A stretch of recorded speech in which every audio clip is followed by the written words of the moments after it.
কিন্তু 24 সালের 5ই আগস্টের পরে এদেশের অনেক মোল্লা মৌলবী বক্তা পীর মসজিদ মাজার মাদ্রাসা পাহারা দেয় নাই, মন্দির পাহারা দিয়েছে। আমরা বলেছি না, এটা গভর্নমেন্টের কাজ। হিন্দুরা ট্যাক্স দেয়, তাদের নিরাপত্তা দিবে কে? সরকার।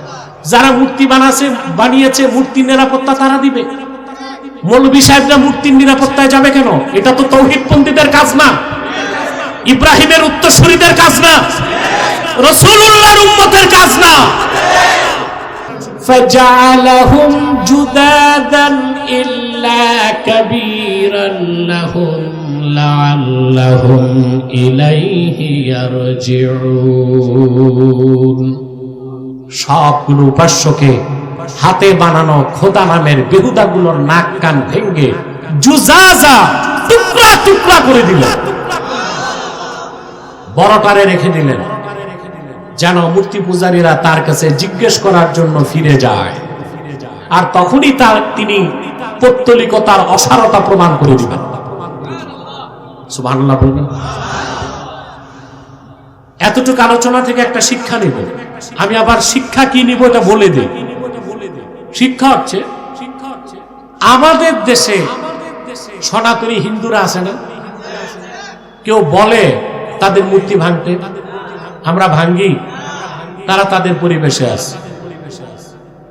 মূর্তি ভাঙতে বলছি না, কিন্তু ইব্রাহিমের উত্তরসূরিরা মূর্তি পাহারাও দিতে পারে না। কিন্তু 24 সালের 5ই আগস্টের পরে এদেশের অনেক মোল্লা মৌলবী বক্তা পীর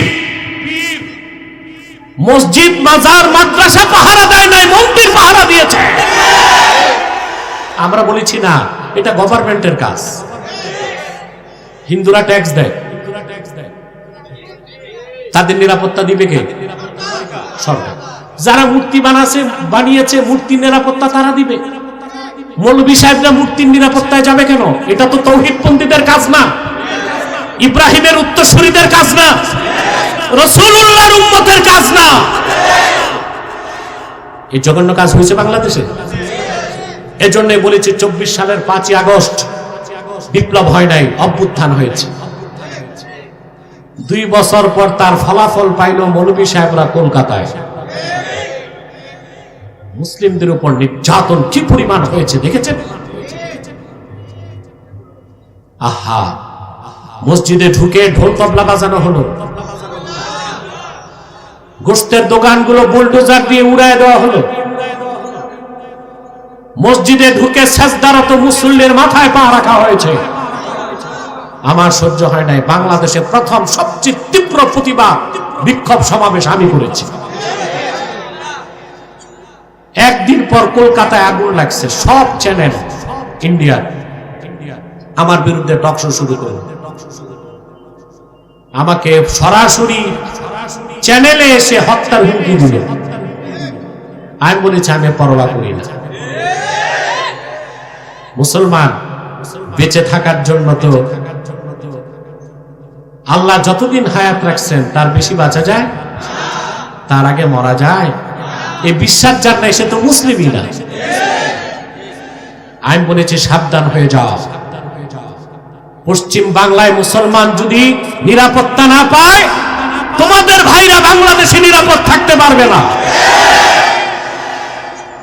আমি ক্ষুদ্র মানুষ, কিন্তু তাদের কাছে আমি অনেক বড়। আমার এই থ্রেট তাদের মধ্যে আতঙ্ক সৃষ্টি করেছে। এটাই তো আমরা চাই, ঠিক কিনা? কিন্তু যে মৌলভী সাহেবরা মূর্তিগুলো পাহারা দিছে বাংলাদেশে, ওনারা মুখে সাগর কলা ঢুকায় রাখছে, সামান্যতম প্রতিবাদ করে না।